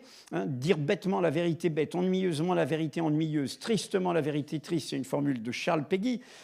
Et ça, je redis cette idée, penser contre nous-mêmes. Oui, mais ça ne répond pas à ma question, Edoui. Si, ça répond. Ma question, c'était quand Mediapart se positionne contre l'extrême droite. Oui. À quel moment vous assumez justement cette ligne éditoriale et à quel moment vous assumez les critiques qui viennent de l'extrême droite et où commence l'extrême droite ou où elle s'arrête d'ailleurs. Mais l'extrême droite, ça pose des questions qui sont d'ordre politique. Désolé, je suis un peu chiant, j'en reviens toujours à la politique parce que j'en viens à l'expression des rapports de force finalement. Oui, mais parce que j'ai bien compris que vous étiez sur les faits. Et je parle du rapport. Toi, tu es en train de parler d'un rapport de force politique, électoral, mais parce qu'on vit partisan. Dedans. Et là, l'année qui s'annonce, il existe. Je veux pas spoiler, il existe. Non, mais il existe depuis un bail. Mais nous ne devons pas. Attention à cette polarisation qui est en train de monter et de venir. Il y a le camp qu'il ne faut pas déranger et le camp qu'il faut combattre. Encore une fois, notre histoire. George Orwell est sur les écrans de cinéma grâce au film de Raoul Peck. tout le monde cite George Orwell, La ferme des animaux, 1984. Quand il va écrire 1984, il est tout seul dans une île qui porte le nom, puisqu'on y fabrique un très bon whisky, Jura. Bon, il est tout seul. Il est tout seul parce qu'il est issu de quoi, George Orwell? Entre la guerre d'Espagne, le combat contre le fascisme et la conscience du totalitarisme stalinien, il tient tous les bouts. Et il refuse de se taire, au nom de la juste cause. Donc aujourd'hui, on est ravis de lire 1984, on est ravis d'entendre La ferme des animaux, mais le mec, il était tout seul à ce moment-là. Il bousculait tous les conformismes, tous ceux qui étaient d'un côté ou de l'autre. Il était totalement antifasciste, il était totalement engagé, mais il n'acceptait pas qu'on mente au nom de l'antifascisme, il n'acceptait pas qu'on mette la vérité qui dérange au nom de l'antifascisme. C'est douloureux, la vérité est toujours douloureuse, la vérité nous dérange, mais nous, on peut choisir, on peut demain quitter notre métier de journaliste et dire je vais devenir militant, je vais devenir élu, je vais devenir... Mais sauf à trahir notre métier, on ne peut pas ne pas te répondre ce qu'on répond. Mais je sais bien. Mais je ne peux pas ne pas poser la question. Mais tu fais très bien. Tu poses les questions qui fâchent. Moi, je suis chiant même avec les gens que j'aime bien. C'est fait pour. Putain, je suis peut-être un peu journaliste finalement. On va prendre des questions dans la salle. J'imagine qu'il y en a. Juste le temps de faire... Il y a un micro qui... Il y a pas... Ah, tu veux que je fasse comme à l'ancien temps quand je faisais les micro-trottoirs? Ah non, c'est bon. Non, en attendant, Julie, juste une dernière question. Quel rapport t'entretiens avec les médias plus mainstream, Ouest France, Telegram, les médias un peu installés, on va dire? Est-ce qu'il y a bonne entente? Est-ce qu'il y a méfiance? Est-ce qu'il y a coopération? Sans vouloir te mettre dans la merde, peut-être c'est une question chiante. Non, en fait, alors il y a deux réponses. Alors d'abord, moi je pense qu'on est sur une logique de complémentarité de médias, dans le sens où la presse quotidienne régionale, comme Ouest France ou le Télégramme, on fait pas le même boulot en fait, tout simplement. Donc là-dessus, on n'est pas en concurrence de ce point de vue-là. Après, Splend, on publie nos enquêtes sur notre site internet, mais aussi avec des médias partenaires qui publient nos enquêtes. C'est le cas, par exemple, avec Mediapart, et aussi avec d'autres médias. Pour en citer quelques-uns, on peut dire, par exemple, Reporter, Basta ou France 3 Bretagne, qui diffusent aussi nos enquêtes et nous invitent régulièrement sur le plateau du journal télévisé. Donc on propose nos enquêtes, et après, on peut aussi les proposer à certains médias en fonction du sujet, en se disant que ça peut les intéresser particulièrement. Je prends l'exemple, une de nos premières enquêtes était dédiée aux implants contraceptifs et sûrs, et on a proposé au magazine féminin Elle de publier l'enquête, chose qui a été faite parce que ça collait bien là avec la thématique. On a proposé des parutions et des collaborations avec les médias locaux comme Ouest France et le Télégramme, qui n'a jamais donné suite. Ok. Ceci a été dit. Voilà. On va passer aux questions. Ouais, s'il y a des questions dans la salle. Je vais en prendre plusieurs d'un coup, ça vous va? Comme ça, après, je peux rendre le micro à Edoui. Ok, je vais les noter. Ah, c'est comme à la commission parlementaire.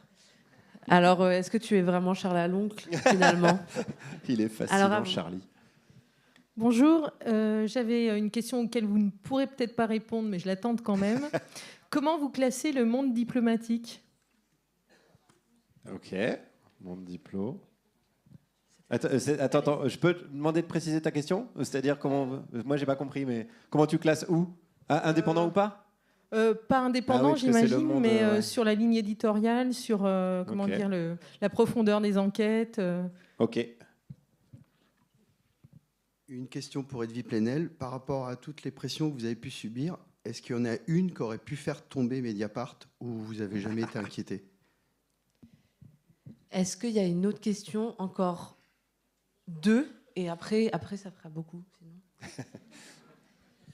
Bonjour, moi j'aimerais simplement savoir s'il y a du financement public pour les médias indépendants et si c'est le cas, si ces financements devaient ne plus être attribués, est-ce que ça pourrait les mettre en difficulté? Ok. Et une dernière. Où ça, on a encore un peu de temps, donc on refera peut-être un tour après. Désolée, j'ai perdu mes lunettes. Alors moi, c'est la question inverse de mon prédécesseur. Je me demandais si vous aviez des solutions pour que l'audiovisuel public, par exemple, puisse avoir la même liberté d'informer que des médias indépendants. Ok. On répond déjà aux quatre. Positionnement du monde diplo, je ne sais pas qui veut répondre. Non, mais je veux bien. Vas-y, Edoui. Ouais. Je fais une réponse groupée. Le monde diplomatique a un mensuel qui a sa cohérence et ses engagements, et avec des enquêtes et des papiers d'analyse de grande qualité. La différence, je dirais, vue de là où moi je parle, c'est que le débat politique, au sens d'un bien commun, il est au quotidien. Hein. Il y a des jours, il y a des nuits. Il ne se joue pas mensuellement. Donc, pour moi, et se coltiner à l'actualité tous les jours, c'est y compris des défis, hein, parce que tu vas pas attendre 15 jours pour y répondre. Quand il y a le massacre au Liban mercredi, Mediapart doit faire son ensemble sur ce massacre commis par Israël au Liban et le scandale de l'impuissance française et internationale par rapport à ça.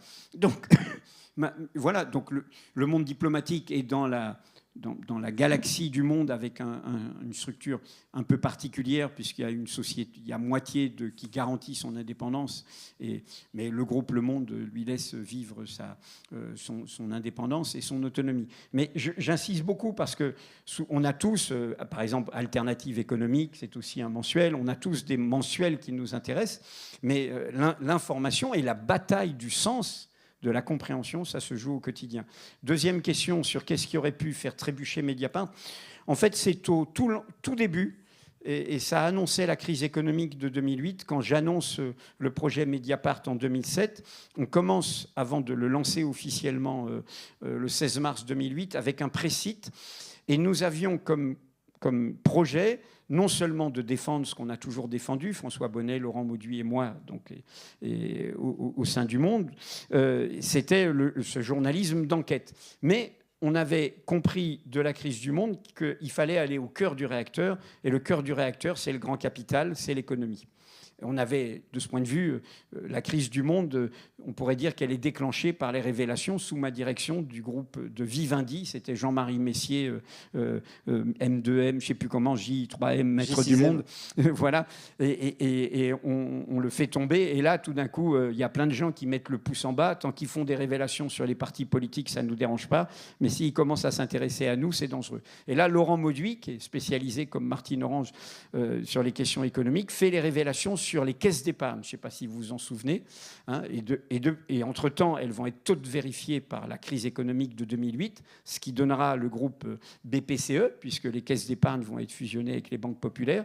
Mais là, à ce moment-là, on est en pré-site, hein, on n'a pas encore les abonnés et tout. On a 11 plaintes qui nous tombent dessus, avec des montants financiers pas possibles qui nous sont demandés. Et là, la réalité tranche, hein, les faits, la vérité des faits, tranche. Et quand le procès arrive, il se désiste, parce que du coup, ce qu'on a révélé montrait le verre qui était dans le fruit. Et du coup, on va les faire condamner aux dépens. Comme d'ailleurs on a fait condamner Sarkozy sur les poursuites qu'il nous a faites sur le soi-disant faux libyen, à nous verser de l'argent pour les frais de justice. Troisième question sur les financements publics. Mais je vais lui répondre, il y a des financements publics pour la presse indépendante. Ce qui est de Mediapart, Mediapart n'existe que par ses abonnements. Nous ne vivons que des abonnements. Il n'y a aucune autre recette, ni publicité, ça va de soi, ni subvention, ni mécène, ni accord secret avec les plateformes et les GAFAM. Nous ne vivons que de nos actuellement 275 000 abonnés, ce qui fait de Mediapart le 3e quotidien français en abonnement numérique, qui est le vrai critère, hein, quotidien national, hein, je parle, le quotidien de la presse quotidienne nationale, en abonnement numérique, le vente papier est résiduel, derrière le Monde et le Figaro. Dernière question sur le service public. En fait, le paysage actuel de gangrène par ces médias privés sous le contrôle d'oligarques et avec le Bolloré qui tombe le masque de ses convictions idéologiques, ça a toutes sortes de conséquences sur l'affaiblissement du service public, on le voit avec France Info, hein, qui suit l'air du temps. Je ne parle même pas de ce qui s'est déjà passé avec France Inter, hein, ou toutes les normalisations successives.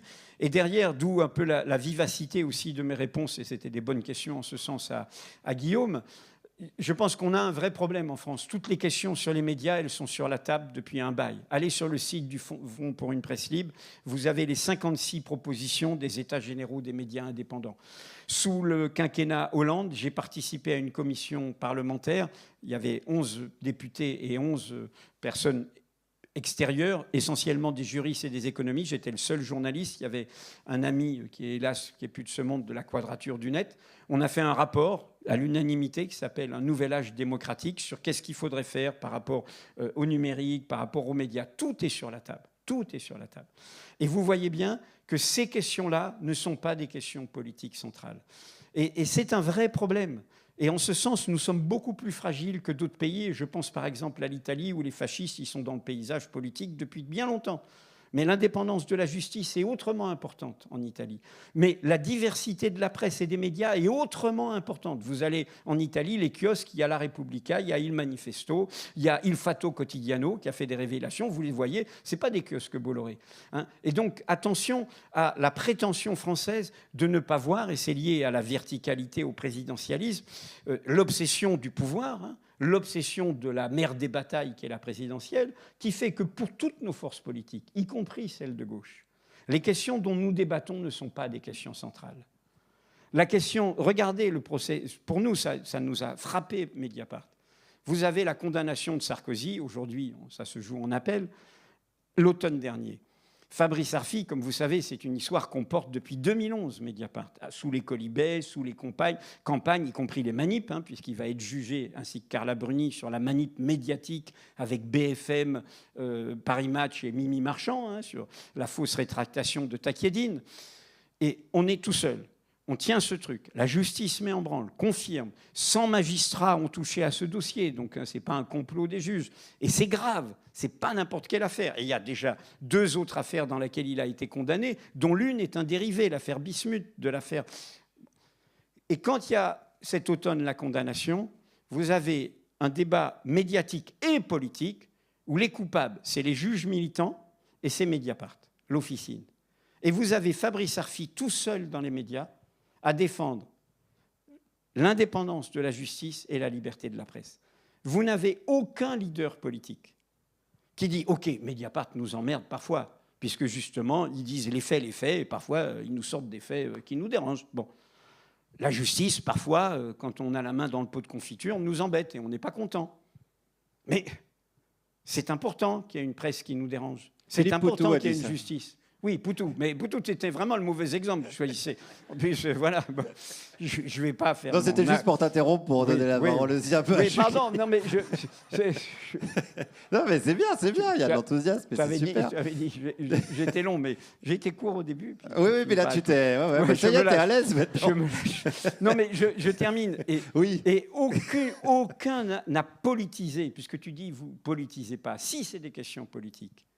Et personne s'en est emparé pour dire que c'est important. Même pire, quand Marine Le Pen est condamnée dans l'affaire des assistants, y compris des leaders de gauche, voire de gauche pas ayant capitulé, vont à la défense de Marine Le Pen sur l'exécution provisoire, ce qui est banal pour toute la justice, hein, pour toute la justice ordinaire.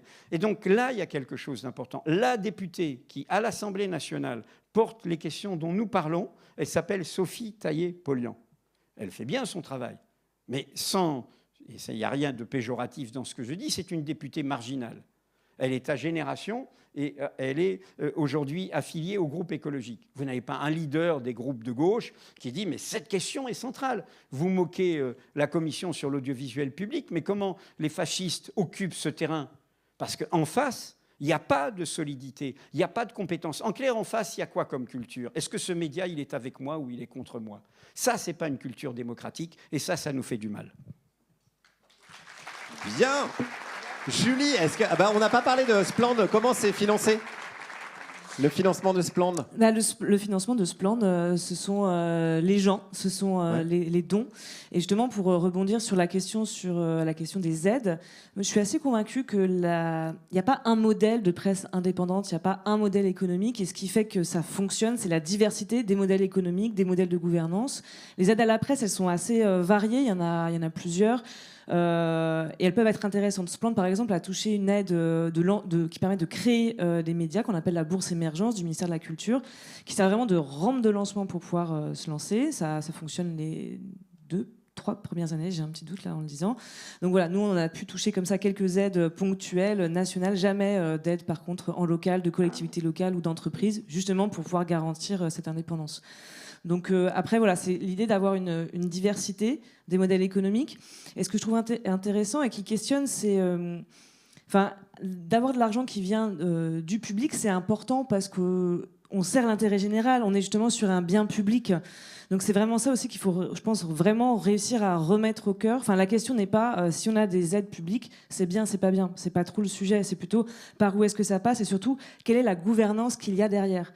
Est-ce qu'on est sûr qu'il y a des garde-fous qui sont posés pour s'assurer que s'il y a telle source de financement qui approvisionne le média, ça ne va pas empêcher, ça ne va pas créer un angle mort sur un sujet qu'on ne pourra pas traiter.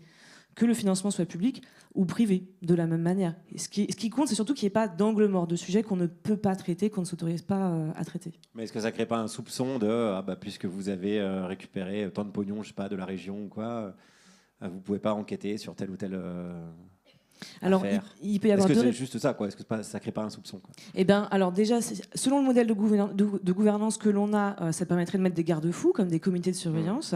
Et justement, nous, à Splend, vu que notre terrain, c'est la Bretagne, pour éviter toute forme de soupçon de censure ou d'autocensure, on n'a pas de financement, par exemple, de la région, des départements, des villes, ni d'entreprises locales, ni de collectivités locales. Si on en a, ça vient du national ou au-dessus. Justement, pour éviter ce genre de choses. Et il y avait une question aussi sur l'audiovisuel public. Comme tu as travaillé à Radio France, est-ce que tu as un avis sur ce qui est en train de devenir l'audiovisuel public? Non, j'ai pas vraiment, en fait, pour le coup, je pense pas avoir un avis hyper pertinent pour vous éclairer plus. Donc je pense qu'effectivement, toutes les propositions des états généraux de la presse indépendante sont largement suffisants. Et voilà. Ok, très bien. Est-ce que... Attends, je regarde l'heure qu'il est. Je suis garant de je suis chef des horloges. 10 minutes. Oh on peut reprendre une petite salve de questions, si vous en avez. Sinon, j'en ai plein. Et moi, j'ai des réponses en stock. Oui, là-bas.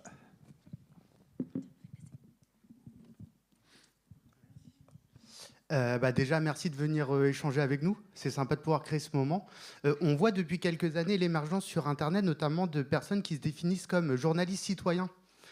Différemment de vous qui êtes dans des structures petites pour Splend, un peu plus grosses pour Mediapart, c'est des personnes qui vont se lancer tout seuls, se définir donc comme journalistes citoyens, parfois faire des enquêtes et les partager sur YouTube ou sur Instagram.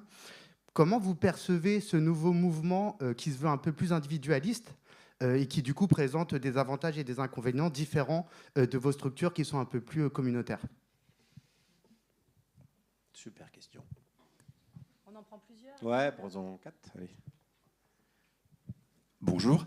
Moi, j'ai également une question pour prolonger un peu votre débat sur, aujourd'hui, le modèle économique des médias indépendants, c'est souvent le don. On a des médias qui sont basés sur des communautés, c'est-à-dire des médias écologiques, des médias féministes, des médias, on pourrait les décliner à l'envie. Du coup, est-ce que ces médias-là ne sont pas prisonniers de leur communauté? Est-ce qu'il n'y a pas un risque, en étant soutenu par une communauté, de ne justement pas pouvoir tout dire parce qu'il ne s'agit pas de fâcher sa communauté et du coup de perdre des sous et son financement?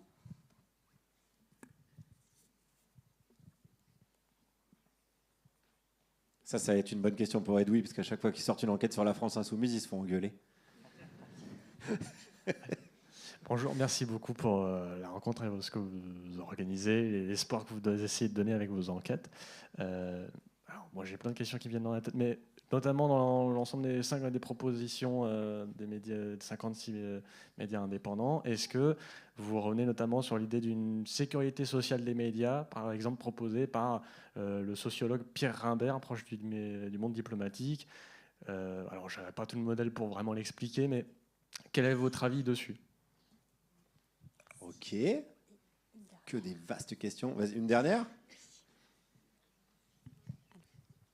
Bonsoir, merci à tous. C'est une question pour tous. Je vais essayer d'être concise, mais je vais relier trois concepts. L'ouverture ou l'explosion du concept de la fenêtre d'Overton, qui fait que actuellement tout est acceptable. Et du coup, dans les réseaux sociaux, les jeunes ne savent plus, en tout cas les jeunes non avertis, ne savent plus comment orienter et comment accéder à l'information. Le phénomène de kakistocratie, c'est-à-dire qu'on voit des organisations où il faut être loyal, pas forcément compétent, etc., qui emmènent aux gens à se taire. Et du coup, on est très vite anticonformiste, où on ne peut pas rester dans l'administration ou les entreprises dans ces cas-là. Et enfin, les trois sont liés. Et enfin, la nécessité de développer l'esprit critique. Est-ce pas le sujet pour accéder à des médias indépendants, que ce soit via des cours, via des séances par l'éducation nationale ou autres, et que ce ne soit pas uniquement la société civile, les associations, puisque même si vous existez, médias indépendants, comment les jeunes d'aujourd'hui, ou même les vieux, peuvent connaître les références, savoir où sont les médias indépendants, savoir comprendre le curseur, comprendre les lignes éditoriales, etc. Parce que essayer d'accéder à l'information nécessite de la comprendre aussi et de savoir comment on y accède. Impeccable. Julie, allez, on va commencer par toi. La première question, c'était sur les journalistes citoyens. C'est vrai qu'aujourd'hui, la technologie a évolué. Tu peux prendre ton téléphone et en tout cas essayer d'aller mener ton enquête. Comment tu vois l'évolution des choses ? En fait, c'est toujours un petit peu la même chose. C'est toujours une question de méthode de travail. Donc, en fait, peu importe qui va filmer, finalement, la question, c'est de documenter, de vérifier, de circonstancier. Donc, en soi, on n'est pas obligé de faire une école de journalisme, d'avoir une carte de presse pour être journaliste. C'est une question d'abord de méthode de travail et de déontologie. Le cœur, il est vraiment là. Donc, c'est ça qui compte. Après, ça crée, moi je trouve que ça pose une question de fragilité. Dans le sens des journalistes youtubeurs par exemple, pour moi il y a une fragilité sur le modèle économique parce que qui paye ? Et si on est payé par exemple par de la collaboration ou de la sponsorisation, une publicité au milieu de son reportage, quand on parlait tout à l'heure de gouvernance et de garde-fous, je prends l'exemple, à Splendid, on a 4 instances. On a l'Assemblée générale qui regroupe tous les membres, les salariés, les bénévoles, les journalistes qui font partie de Splendid. On a le comité éditorial qui décide des enquêtes et qui va les accompagner. On a le conseil d'administration qui a la fonction employeur et gère un peu toute la structure. Et le comité de surveillance. Et là, c'est vraiment le garde-fou de se dire, est-ce qu'on est toujours bien dans notre ligne éditoriale ? Est-ce qu'on n'est pas en train de se fourvoyer ? Est-ce que le contrat, le deal avec le public, il est toujours là et respecté ? Et là, il faudrait que le journaliste qui fait ses enquêtes, donc déjà qui fait son temps de travail, qui consacre son temps à faire les enquêtes, à les monter, à les publier, les diffuser sur YouTube, fait la pub pour lui-même, trouve son modèle économique, soit aussi toutes ces instances-là dans sa propre tête. Du coup, ça devient assez compliqué. Et on voit quand même une communication politique de personnalités politiques qui ne vont plus dans les médias traditionnels, où il y a des garde-fous, et qui vont plutôt aller voir des journalistes youtubeurs et leur accorder des interviews dans des grands podcasts pour avoir une communication directe. Et là, le rapport de force entre... c'est le cas, par exemple, de Nicolas Sarkozy avec le podcast Légende. On a un rapport de force. Comment est-ce qu'on négocie une interview comme ça ? Et forcément, si on veut faire la même interview dans un média où il y a plein d'instances, plein de garde-fous et plein de personnes, parce qu'en fait, dans tous les médias, il y a plein d'humains qui lisent, relisent, revérifient en disant « Est-ce que ce mot-là, t'es sûr ? T'as vraiment vérifié ?» Si on fait tout seul, on a beaucoup moins de garde-fous. Donc c'est plutôt là-dessus, sur la question de la fragilité de ces modèles économiques-là, qui m'interroge, sans avoir je n'ai absolument pas de réponse, mais ça m'interroge. Du coup, ça fait un lien avec la deuxième question qui était sur... le lien avec la communauté, la segmentation des thématiques. Est-ce que c'est une question que vous vous posez à Splendid en disant si on travaille sur telle thématique, ça va plaire aux gens qui nous suivent ou alors peut-être ça va déplaire ? On arrive à la question qui a été posée tout à l'heure. Ouais. Notre loyauté, elle est sur l'intérêt général. Et c'est ça qu'on doit servir. Et effectivement, même si l'enquête, elle ne va pas... dans notre sens, dans mes convictions personnelles, etc. Si je peux me permettre, c'est pas vraiment. Je pense que la question n'est pas vraiment sur le sens, mais plutôt sur les thématiques. Ouais. C'est-à-dire que reporters, par exemple, vont plus aller sur des thématiques écologiques.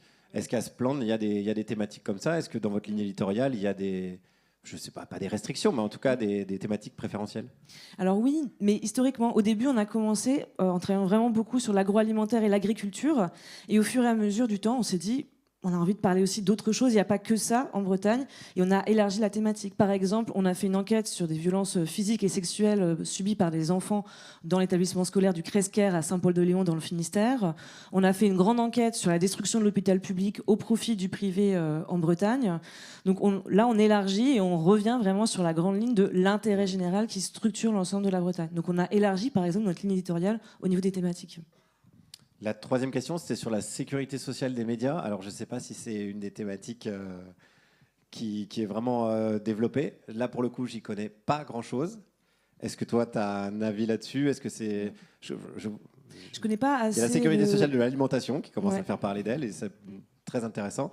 Mais au niveau des médias, je n'ai jamais entendu. Donc, la proposition, mais en tout cas, dans l'idée d'avoir un besoin minimum et d'avoir un accès à des médias, dans la mesure où les médias et l'information est un des socles de la démocratie, la question de l'accès à l'information est essentielle. La question de la modalité, là-dessus, effectivement, elle est ouverte et je ne pourrais pas commenter vraiment plus que ça. Et la dernière question, un peu sur l'accès à l'information, dont pour la jeunesse, mais en fait, c'est pour tout le monde. Et les réseaux sociaux, ouais. C'est vrai que c'est pas forcément facile de s'y retrouver sur les réseaux sociaux, mais en fait, c'est un peu pareil. Parce que si on dit, bon, bah, il y a les médias traditionnels et il y a les réseaux sociaux, en fait, on n'a rien dit quand même, hein, parce que à la télé, on trouve beaucoup de choses. Sur les réseaux sociaux aussi, il y a des trucs formidables qu'on trouve sur Internet et sur les réseaux sociaux. Donc bon, après, il y a beaucoup. Enfin, l'esprit critique, c'est quelque chose qui se travaille. Il y a des dispositifs comme l'éducation aux médias, par exemple, qui se développent beaucoup en milieu scolaire. Et je pense que c'est des choses qu'il faut pouvoir continuer à nourrir et effectivement se dire comment est-ce que je m'informe et comment est-ce que je sais. Et la question de la confiance, en fait, comment faire confiance, c'est difficile. Parce qu'on est bien obligé, parce que si on part du principe, le journaliste il a publié ça, bon bah du coup c'est vrai ou c'est pas vrai. Bah, en fait si on va au bout de la logique, on va refaire l'enquête nous-mêmes. Oui, donc on passerait notre temps à refaire l'enquête derrière. Enfin, ça marche pas. Donc on a bien un moment, on se dit, bah, moi je fais confiance à ces journalistes-là, je considère qu'ils font bien leur boulot. Parfois ils peuvent faire des erreurs, oui ça arrive. Mais qu'est-ce qui fait que la confiance elle est renouvelée? Bah, c'est la transparence sur la méthode de travail, sur quand il y a une erreur, bah, on le dit, on la corrige, et la transparence sur les modèles économiques. Pour moi, c'est vraiment la base pour réussir à se faire confiance et à s'y retrouver. Edoui, est-ce qu'il faut faire confiance à Mediapart? Non, mais c'est essentiel ce qui vient d'être dit, et vous avez raison d'applaudir. C'est-à-dire que toute cette nouvelle presse que ce festival permet de faire vivre, et j'espère qu'il va se reproduire et durer, elle est autrement exemplaire que le reste des médias.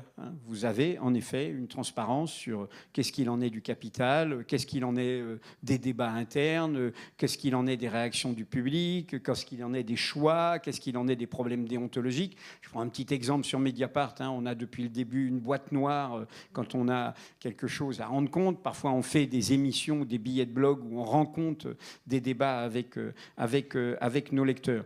Pour continuer dans les réponses aux questions, bon, nous, on se situe en quotidien d'information généraliste, donc ce n'est pas comme une niche, on traite aussi bien des questions internationales et des questions en tout genre, avec cet engagement d'intérêt démocratique et de radicalité démocratique que j'ai rappelé tout à l'heure.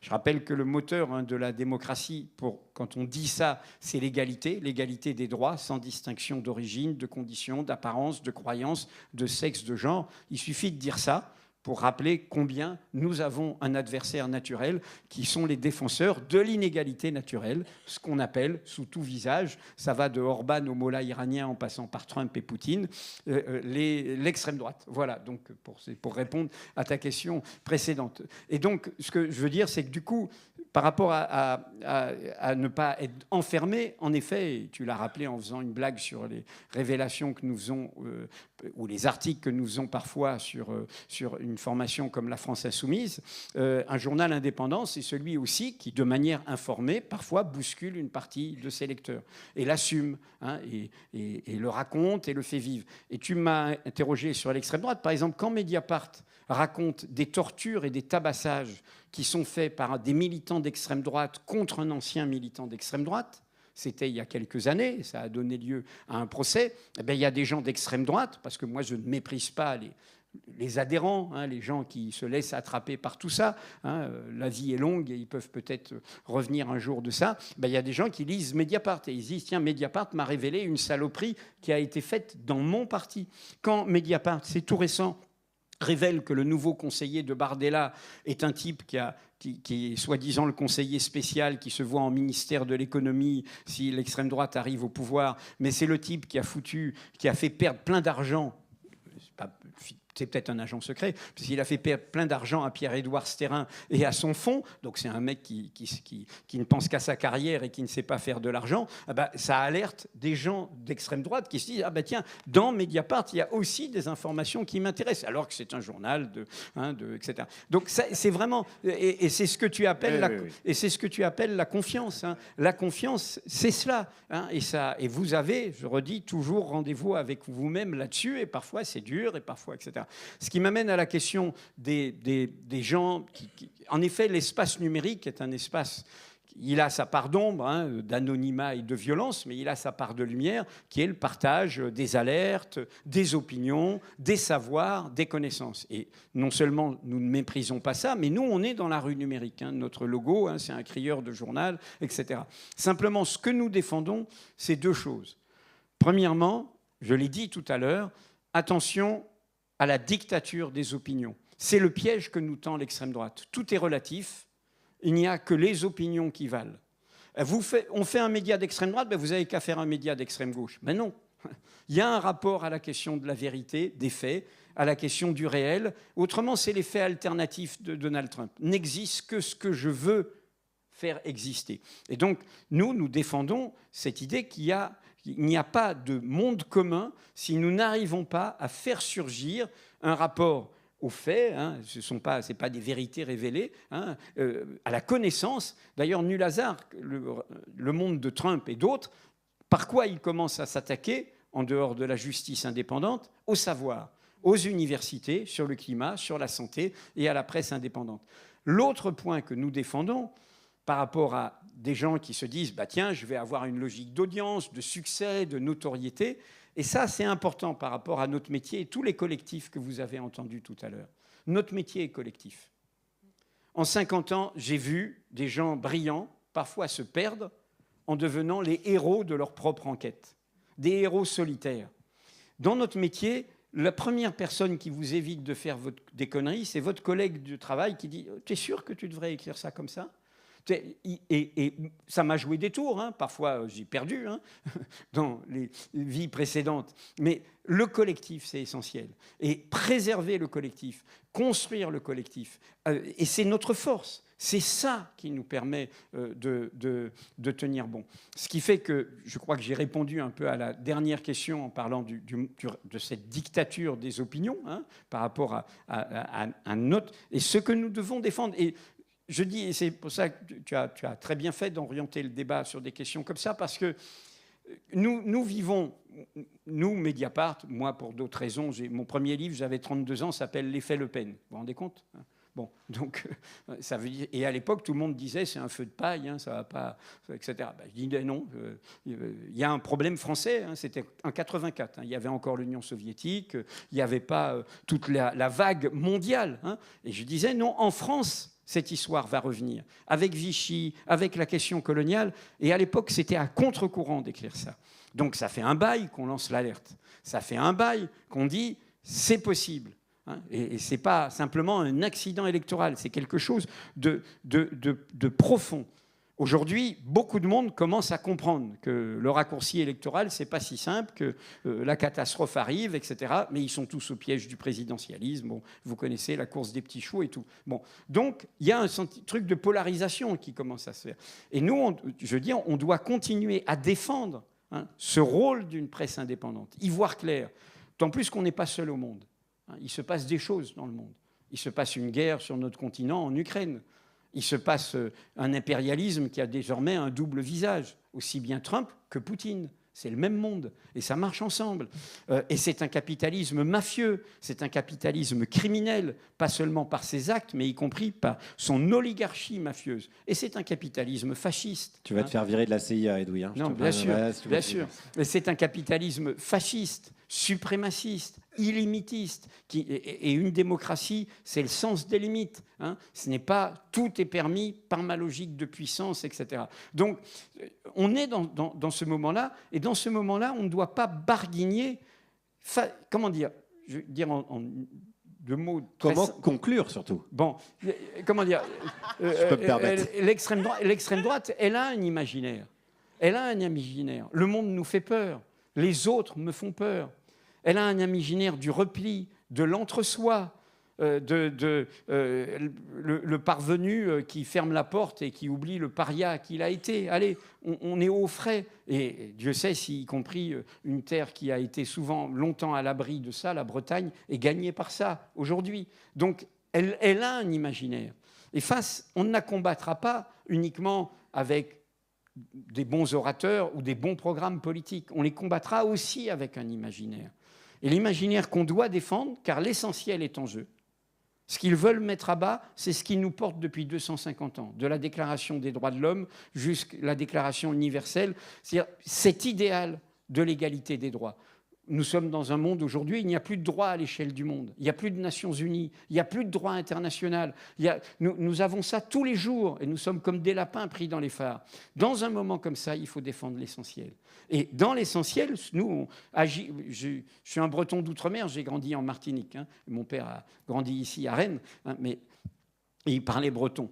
Mais je vais dire deux choses. Une chose qui m'émeut. Depuis plus petit, mon père m'a toujours mis en garde, j'ai parlé du repli, de sa honte, avant qu'il rentre en clandestinité, de sa honte de voir le Parti national breton défiler avec des chansons en allemand, des chansons en breton au service du fascisme et du nazisme. Et depuis tout petit, il m'a mis en garde contre, alors qu'il parlait breton, les petites nations, hein, la diversité, la pluralité, contre voilà comment les identités peuvent être meurtrières, peuvent être de repli, d'exclusion, etc. Et il m'a mis ça en garde autour d'un universalisme lié à l'histoire de ce bout de Finistère de l'Eurasie. Et la deuxième chose que je voulais dire, du coup, moi j'ai grandi en Martinique, hein, je suis un enfant et en Algérie après, de la question coloniale, de la sensibilité à la question coloniale, de la sensibilité à notre folie de puissance, hein, qui nous a projetés sur le monde et qui est toujours à l'œuvre sur le monde. Trump ne nous est pas étranger, pas plus qu'Hitler ne nous était étranger. C'est une logique de puissance, de domination qui se projette sur le monde. Et je voudrais vous léguer ça. C'est une phrase d'Édouard Glissant, philosophe, poète, romancier de la Martinique, comme Aimé Césaire, comme Frantz Fanon. Agis en ton lieu, mais pense avec le monde. Donc nous, on essaye d'agir en notre lieu, et merci à la Paillette de nous permettre de le dire. Merci Julie Lalouette-Geoffroy et Edoui Plenel. Et abonnez-vous à Mediapart et à Splan. Merci d'avoir été là. Pour Splan, c'est adonnez-vous. Adonnez-vous. C'est des dons. Donc abonnez-vous, adonnez-vous. À Splan et à Mediapart. Merci beaucoup. Merci les amis.